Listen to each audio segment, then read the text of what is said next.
Hello everyone and welcome to the next lecture. पिछली class में हम लोगों ने सीखा था, ये फाइनेंशियल स्टेटमेंट्स चैप्टर हम लोग कर रहे हैं और हम लोगों ने ट्रेडिंग अकाउंट क्या होता है वो सीखना हम लोगों ने शुरू कर दिया था। तो अब नेक्स्ट लेक्चर में हम लोग सीखने वाले हैं जो ट्रेडिंग अकाउंट में हमारे एक्सपेंसेस आने वाले हैं, जिनको क्या बोलते हैं हमने सीख लिया था, उनको बोलते होते हैं डायरेक्ट एक्सपेंसेस। तो अब हम लोग डिटेल में सीखने वाले हैं वो डायरेक्ट एक्सपेंसेस होते कौन कौन से हैं, क्योंकि जब हमारा न्यूमेरिकल क्वेश्चन आएगा ये बहुत ज़रूरी है जानना कौन से एक्सपेंसेस हमारे ट्रेडिंग अकाउंट में जाएंगे और कौन से एक्सपेंसेस हमारे प्रॉफिट एंड लॉस अकाउंट में जाएंगे। क्योंकि ट्रेडिंग अकाउंट से हम लोग निकालने वाले ग्रॉस प्रॉफिट या लॉस और हम लोग प्रॉफिट एंड लॉस अकाउंट से निकालने वाले हैं नेट प्रॉफिट या फिर नेट लॉस। तो हमें सही जगह ही डालने हैं expenses, direct expenses trading account और जो इनडायरेक्ट एक्सपेंसेस हैं वो जाएंगे प्रॉफिट एंड लॉस अकाउंट में। तो आज हम लोग सीखेंगे कि डायरेक्ट एक्सपेंसेस क्या होता है। तो सबसे पहले हम लोग लिखेंगे अपने टॉपिक का नाम। आज हम लोग कवर करने वाले हैं टॉपिक डायरेक्ट एक्सपेंसेस का, जो कि हमने सीख लिया था। इसको और भी क्या बोल सकते हैं, इसको एक्सपेंसेस ऑन परचेज भी बोलते हैं। तो अगर किसी न्यूमेरिकल में आपको दिख जाए एक्सपेंसेस ऑन परचेज तो बिल्कुल भी डरना नहीं है, वो क्या है, वो डायरेक्ट एक्सपेंसेस ही है। सबसे पहले लिखेंगे हम लोग all expenses incurred in manufacturing और परचेजिंग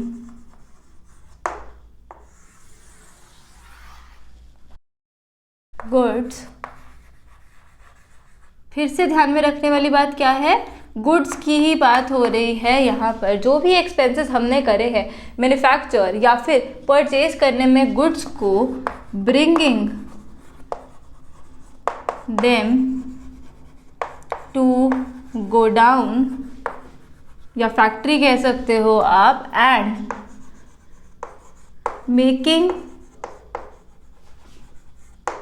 द कमोडिटी या ब्रिंगिंग द कमोडिटी, यहाँ मेकिंग की जगह हम लिख सकते हैं bringing the commodity to a saleable condition.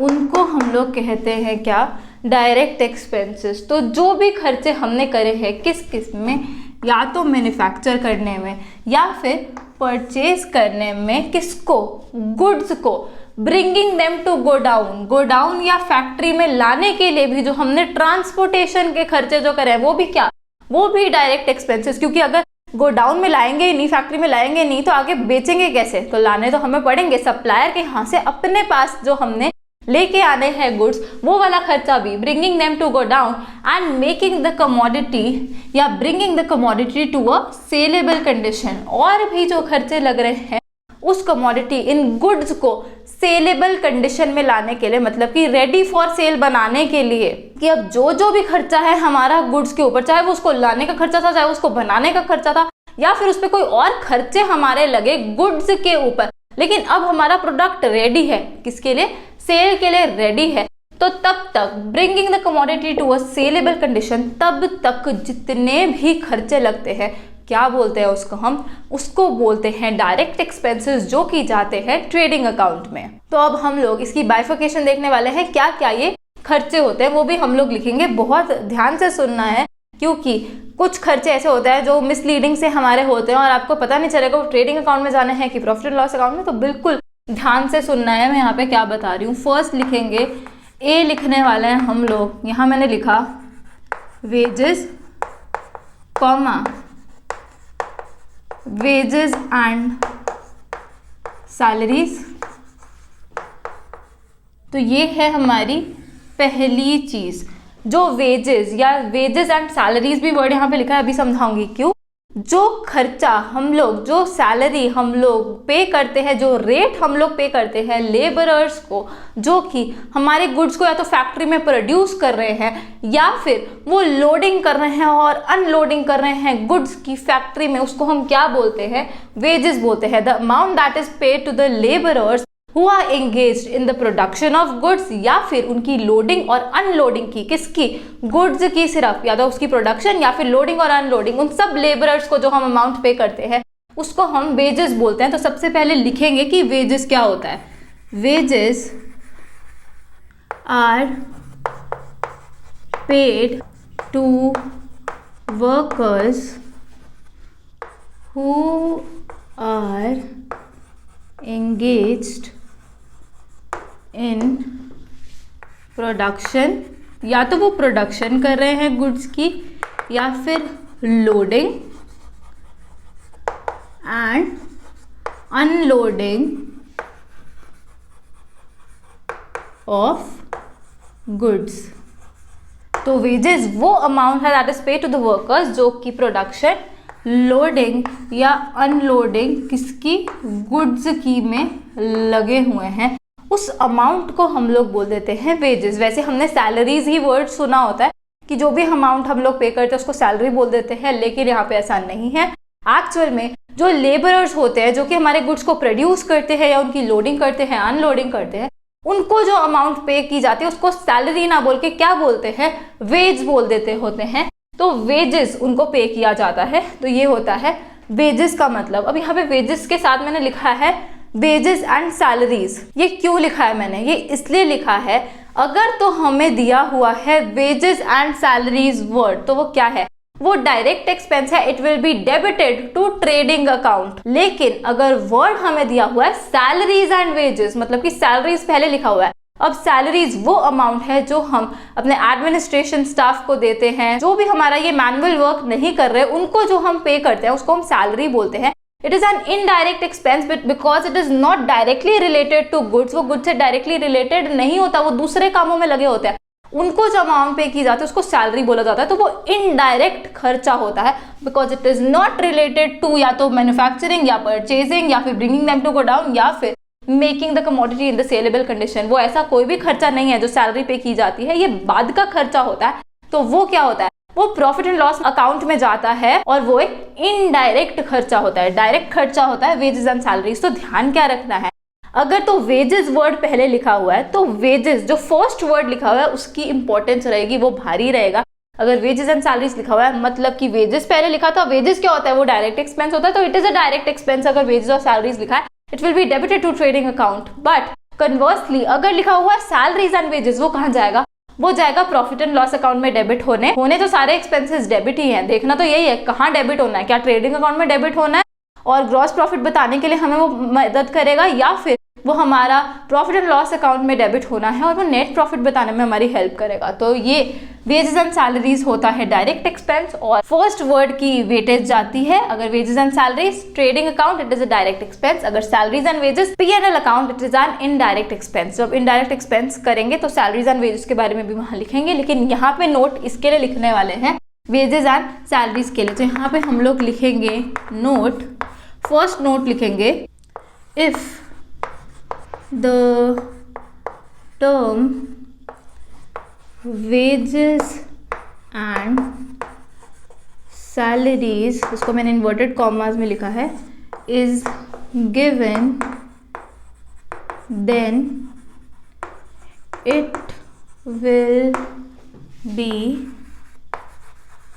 debited to trading account, but if the term, अब सैलरीज अगर पहले लिख दिया तो सैलरी क्या होती है, वो हमारी नॉन मैनुअल जो स्टाफ होता है उसको दिया जाता है, तो उसके लिए सैलरी वर्ड यूज होता है और वो इनडायरेक्ट खर्चा होता है और वो जाता है प्रॉफिट एंड लॉस अकाउंट में। If the term salaries and wages is given then it will be shown in profit and loss account। तो बहुत ही आसान सी चीज़ हो गई, बट फिर भी ध्यान रखने वाली चीज़ है क्योंकि बिल्कुल भी कंफ्यूज नहीं होना है। अगर वेजेस और सैलरीज, वेजेस वर्ड पहले लिखा है, वेजेस क्या होते हैं, वो डायरेक्ट खर्चा है तो ट्रेडिंग अकाउंट में जाएगा, और अगर सैलरीज और वेजेस लिखा है, सैलरी क्या है, इनडायरेक्ट खर्चा है, वो प्रॉफिट एंड लॉस अकाउंट में जाएगा। दूसरा नोट लिखेंगे हम लोग यहाँ पर, if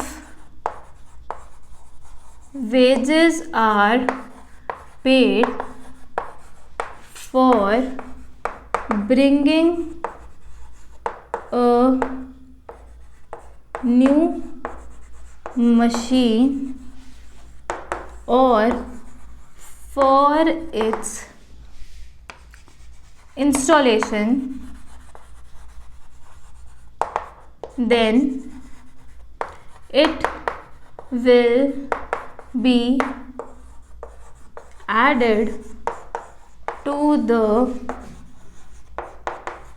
cost of machine and it won't be a part of trading account। तो यहाँ क्या लिखा हुआ है, यहाँ लिखा है if wages are paid for bringing a new machine or for its installation then it will be added to the cost of the machine and it won't be a part of the trading account।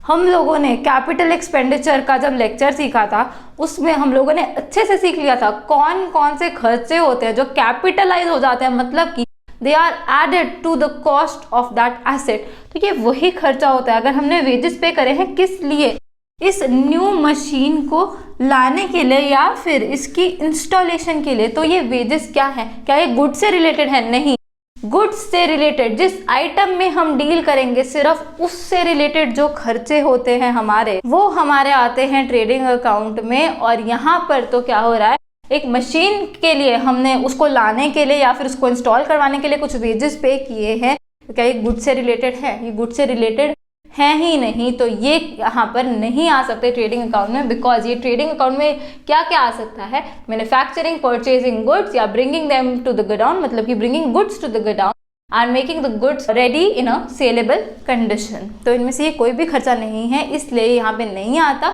ना ही ये profit and loss account में जाता है। कहाँ जाता है? It is added to the cost of the machine. ये हम ऑलरेडी कैपिटल एक्सपेंडिचर में अच्छे से समझ चुके हैं। यहाँ पे कैसे करना होता है इसको, वो जब हम एडजस्टमेंट सीखेंगे तो हमें अच्छे से समझ में आ जाएगा। लेकिन यहाँ पर ध्यान यही रखना है, अगर वेजेस पे करे हैं किसी मशीन की इंस्टॉलेशन में, मतलब कि अगर वो हमारे लिए गुड्स नहीं है, जो भी गुड्स नहीं है उसको लाने के लिए खर्चा किया या इंस्टॉल करने के लिए खर्चा किया, वो यहाँ पर नहीं आएगा। It will be added to the cost of that particular जो भी हमारा एसेट होगा। अब हम लोग लिखेंगे नेक्स्ट आइटम हमारी क्या होगी, डायरेक्ट एक्सपेंस में। एक हम लिख चुके हैं वेजेस एंड सैलरीज, नेक्स्ट लिखेंगे कैरेज, या फिर लिखेंगे कॉमा डाल के कैरेज इनवर्ड्स,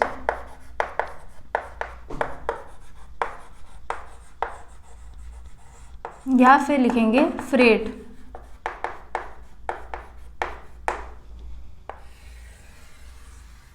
तो अब ये कैरेज इनवर्ड, फ्रेट, ये सब क्या है? ये सब ट्रांसपोर्टेशन के खर्चे हैं।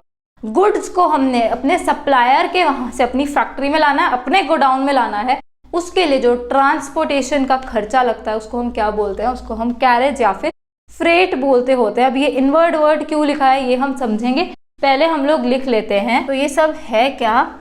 ये है amount incurred for bringing the goods to the factory or godown, to the factory या फिर गोडाउन, मतलब कि जो ट्रांसपोर्टेशन चार्जेस हमें पे करने पड़ रहे हैं उसको हम लोग कैरेज या फिर फ्रेट बोल देते होते हैं।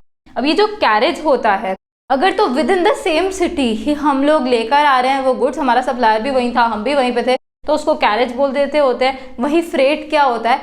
फ्रेट होता है from one city to another city. हम किसी और सिटी में हैं, हमारा सप्लायर किसी और सिटी में है, अब जो ट्रांसपोर्टेशन चार्जेस लग रहे हैं उसको फ्रेट बोल देते हैं। तो यहाँ पे मैं लिख भी देती हूँ, ये जो कैरेज होता है ये क्या होता है? With in same city, with in same city. और ये जो फ्रेट होता है ये क्या होता है? ये होता है from one city to another city, from one city to another city. लेकिन है क्या, दोनों ही ट्रांसपोर्टेशन का खर्चा है, ये ट्रांसपोर्टेशन के लिए पे किया जा रहा है अपने गुड्स के लिए,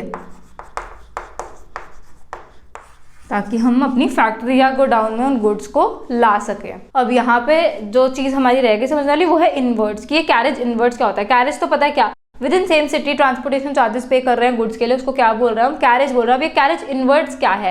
अब अगर कैरेज इनवर्ड्स हमें क्वेश्चन में दिया हुआ है, इसका मतलब वो डायरेक्ट एक्सपेंस है।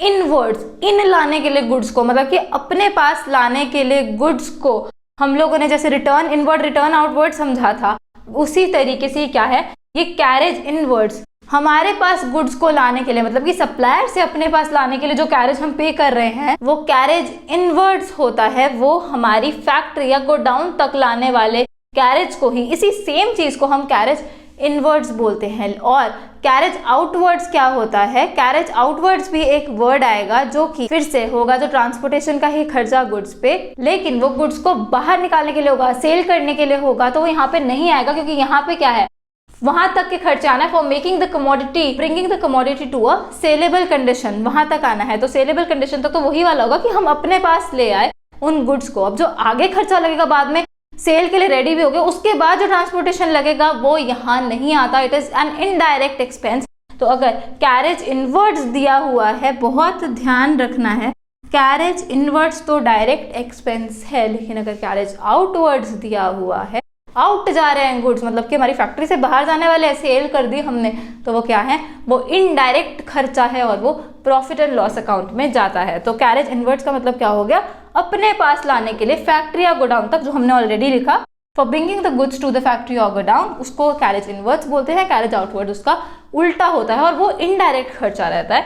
ये सारे खर्चे यहाँ पे मैं लिख भी दूँ, ये जो डायरेक्ट एक्सपेंसेस हैं ये सारे ही कहाँ जा रहे हैं, ये ट्रेडिंग अकाउंट में जाने वाले हैं।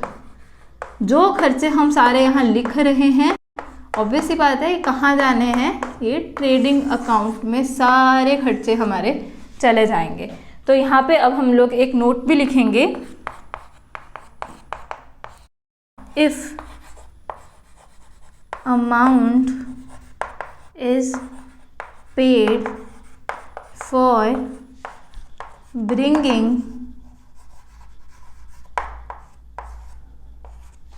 an asset, then it should be added to the cost of that asset। फिर से वही वाली चीज़ जो ऊपर हमने लिखी, फिर से क्या है, ये कैपिटल एक्सपेंडिचर ही होता है। इस एसेट को लाने के लिए हमने खर्चा किया, ये मेजर एक्सपेंस रहता है, ये भी कैपिटल एक्सपेंडिचर होता है। It is also added to the cost of that asset, हम ऑलरेडी कवर कर चुके हैं कैपिटल एक्सपेंडिचर वाले लेक्चर में। तो फिर से ये ट्रेडिंग अकाउंट का पार्ट नहीं बनेगा अगर एसेट को लाने के लिए हमने कोई कैरेज और फ्रेट पे किया है। It will be added to the cost of that particular asset, उसको ट्रेडिंग अकाउंट में नहीं डालना, चाहे वो कैरेज और फ्रेट ही था। लेकिन क्या गुड से रिलेटेड था? नहीं, गुड से रिलेटेड नहीं था, किसी स्पेसिफिक एसेट से रिलेटेड था। यहाँ पे तो सिर्फ गुड्स के ऊपर खर्चा, उनको बनाने में, उनको प्रोड्यूस करने में, उनको परचेज करने में और उनको सेलेबल कंडीशन में लाने के लिए जो भी हम करेंगे और ट्रांसपोर्ट के लिए जो करेंगे वो सारा आता है यहाँ डायरेक्ट एक्सपेंसेस में, बाकी यहाँ नहीं आता। इसके बाद नेक्स्ट हम लोग लिखेंगे, दो हम कवर कर चुके, वेजेस एंड सैलरीज, और सेकेंड कैरेज इनवर्ड्स या फिर फ्रेट। अब हम लोग लिखेंगे, बी तक लिख चुके, सी लिखेंगे हम लोग मैन्युफैक्चरिंग एक्सपेंसेस। नाम से ही पता चल रहा है इसका मीनिंग, तो जितने भी खर्चे हमारे लगेंगे किस पे, मैन्युफैक्चर करने में, वो क्या, वो सारे खर्चे मैन्युफैक्चर ऑफ गुड्स से रिलेटेड सब कहाँ पे आने वाले हैं, सब will be debited to trading account. तो लिखेंगे भी हम लोग expenses incurred in manufacture of goods। तो जो भी हमारे खर्चे लगे किस लिए, मैन्युफैक्चर करने में, किसको, गुड्स को। बहुत ज़्यादा ध्यान रखना है, मैं बार बार बोल रही हूँ गुड्स गुड्स गुड्स, अब ये बिल्कुल भी गलती नहीं होनी चाहिए, किसी भी एसेट से रिलेटेड कुछ भी होगा वो यहाँ पर नहीं आने वाला। यहाँ सिर्फ गुड्स से रिलेटेड ही चीज़ें आएंगी, उसी से रिलेटेड खर्चे हमारे यहाँ पे आने वाले हैं। इसके एग्जाम्पल्स हम लोग लिखेंगे यहाँ, coal, gas, water, fuel, power, factory rent, factory lighting,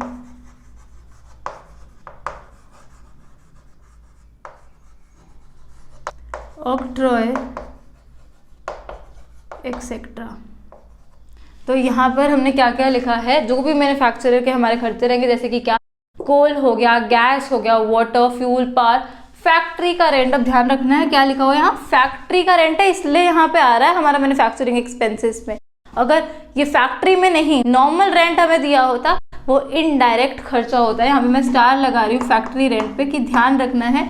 वैसे रेंट दिया होता है तो जनरली वो क्या होता है, वो एडमिनिस्ट्रेशन वाले खर्चे में हमारा चला जाता होता है, वो इनडायरेक्ट एक्सपेंस होता है। लेकिन यहाँ फैक्ट्री रेंट लिखा हुआ है, फैक्ट्री किस लिए है, वो फैक्ट्री गुड्स बनाने के लिए है, इसलिए क्या, गुड्स बनाने से रिलेटेड खर्चा हो गया, इसलिए ये डायरेक्ट एक्सपेंस है फैक्ट्री का रेंट। फिर फैक्ट्री की लाइटिंग और ऑक्ट्रॉय। ऑक्ट्रॉय क्या होता है, ये एक ड्यूटी होती है जो पे करनी होती है अपनी फाइनल डेस्टिनेशन रीच करने से पहले, जो कि मैन्युफैक्चर के ऊपर ही पड़ती होती है। तो ये जो ऑक्ट्रॉय होता है, इसको चुंगी भी बोलते होते हैं, ये भी क्या होता है, मैन्युफैक्चर से रिलेटेड खर्चा होता है, मैन्युफैक्चरिंग एक्सपेंसेस में ही आता है। It is also a direct expense, इसलिए ये यहाँ पे आता है। मैन्युफैक्चरिंग एक्सपेंसेस जितने भी हमारे होंगे, जो एग्जाम्पल्स हमने लिख लिए, ये सारे ही कहाँ आएंगे, ट्रेडिंग अकाउंट में डेबिट होते हैं। साथ ही में यहाँ पे हम लिखना भूल गए, यहाँ पे ये जो कैरेज इनवर्ड्स फ्रेट लिखा था, यहाँ एक और वर्ड लिख लो, कार्टेज।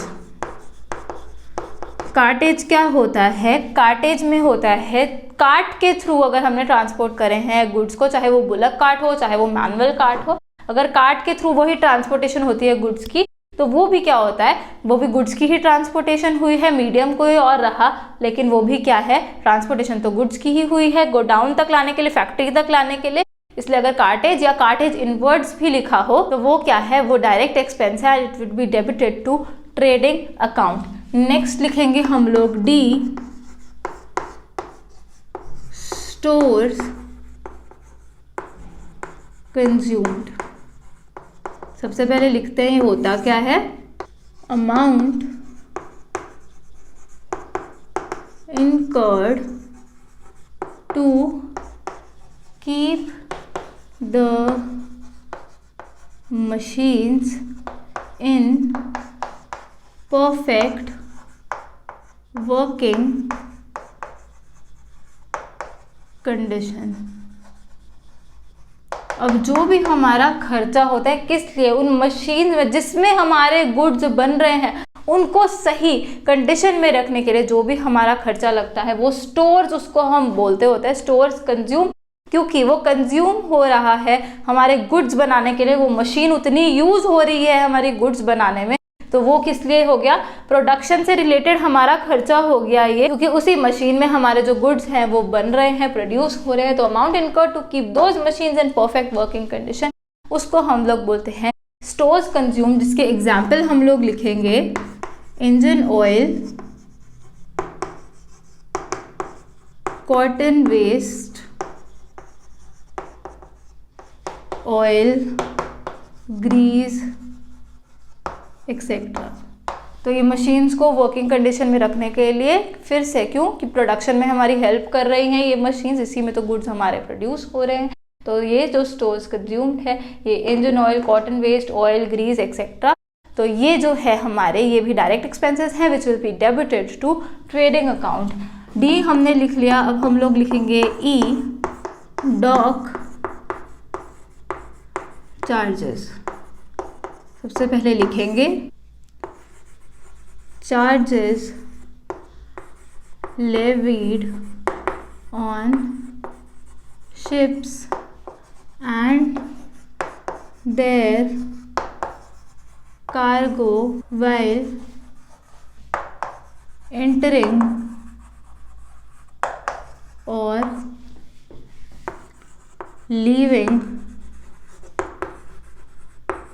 डॉग्स। अगर तो हमारा जो गुड्स हैं, अभी तक हमने कैसे देखा, यहाँ पे हमने कैरेज देख लिया और फ्रेट देख लिया और कार्टेज भी देख लिया, तो यहाँ पे जो हमारा मीडियम था वो रोड या रेल हो सकता है। लेकिन यहाँ पर डॉक चार्जेस के केस में अगर शिप से हमारे जो गुड्स हैं वो आ रहे हैं, उनको हम फैक्ट्री तक लेकर आ रहे हैं, तो वो जो डॉक चार्जेस हमने पे करने होते हैं, जो कि शिप और कार्गो मतलब वही गुड्स जो होते हैं हमारे, वाइल एंटरिंग और लीविंग डॉक्स, जहाँ पे लोडिंग अनलोडिंग होती है इन गुड्स की, वो जो चार्जेस पे किए होते हैं वो डॉक चार्जेस भी क्या हैं, it is a direct expense और फिर से it will be debited to trading account. और लास्ट हम लोग लिखने वाले हैं एफ, जो कि है रॉयल्टी। इसके बारे में भी पहले हम लिखेंगे अमाउंट paid to the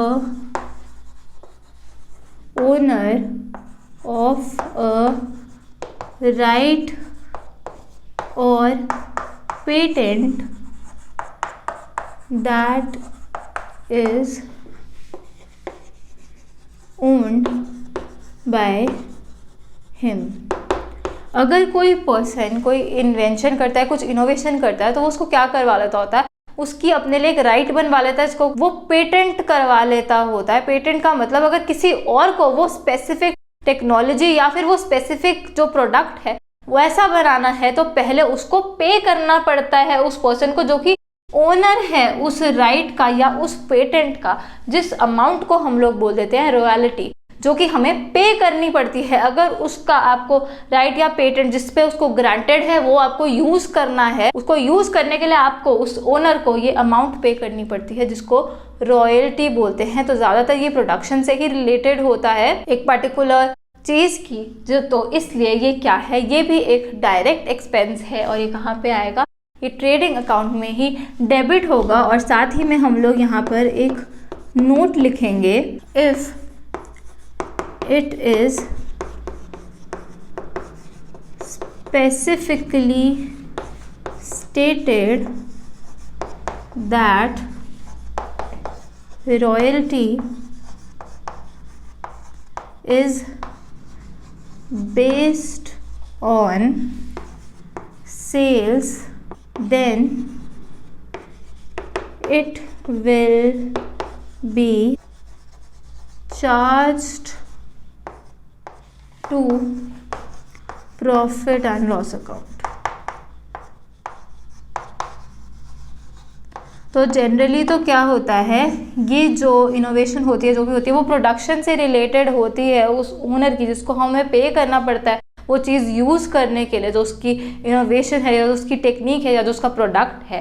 तो ज़्यादातर प्रोडक्शन से ही रिलेटेड होती है, इसलिए तो वो यहाँ चली जाती है, डायरेक्ट एक्सपेंस होता है और ट्रेडिंग अकाउंट में चला जाता है। लेकिन अगर क्वेश्चन में it is specifically stated that royalty is based on sales, साफ साफ लिख दिया कि सेल्स पर बेस्ड है ये रॉयल्टी, तो कहाँ जाएगी, हमें पता है सेलेबल कंडीशन तक लाने के लिए तो सारे खर्चे क्या, डायरेक्ट एक्सपेंसेस, वो ट्रेडिंग अकाउंट में जाते हैं। लेकिन ये तो उसके बाद का खर्चा हो गया हमारा, तो कहाँ जाएगा, प्रॉफिट एंड लॉस अकाउंट में हमारा ये डेबिट होगा। साथ ही में हम लोग ध्यान रखेंगे, अगर लिखा हुआ है नॉर्मल रॉयल्टी लिखा है तो भी वो डायरेक्ट एक्सपेंस ही हमने मानना है, और अगर रॉयल्टी ऑन परचेज लिखा है तो भी वो क्या है, तो भी डायरेक्ट एक्सपेंस ही है। सिर्फ अगर रॉयल्टी और सेल्स लिखा हुआ है तो वो इनडायरेक्ट एक्सपेंस हो जाता है और वो प्रॉफिट एंड लॉस अकाउंट में हमारा डेबिट हो जाता है, it is charge to profit and loss account. तो इसी के साथ ये सारे जो डायरेक्ट एक्सपेंसेस हमारे रहते हैं इन गुड्स से related for making it ready for sale, मतलब कि उसको सेलेबल कंडीशन तक लाने तक के जितने भी खर्चे हैं इसमें वो कवर हो जाते हैं, और इन्हीं सभी खर्चों को हम लोग बोलते हैं direct expenses which have to be debited to trading account. Trading account की डेबिट साइड पे टू करके ये सारे खर्चे आते हैं। तो अब इस लेक्चर के लिए इतना ही। नेक्स्ट लेक्चर में हम लोग देखेंगे ट्रेडिंग अकाउंट का प्रॉपर फॉर्मेट, और उससे भी पहले देखेंगे कि ट्रेडिंग अकाउंट की जो डेबिट साइड है, पूरी डेबिट साइड सीखेंगे। मेजर पार्ट तो यही रहने वाला है डायरेक्ट एक्सपेंसेस वाला, लेकिन कुछ और चीज़ें भी है जो हमने ध्यान में रखनी है, तो वो हम लोग सीखेंगे कि debit side of trading account, credit side of trading account, कैसे हम लोगों को क्या क्या चीज़ें उसमें होती हैं, क्या क्या हमने ध्यान रखना होता है, और साथ ही में हम लोग देखेंगे कि प्रॉपर फॉर्मेट क्या रहता है ट्रेडिंग अकाउंट का। So this is it for this lecture. Thanks for watching, keep smiling and keep learning. Bye bye.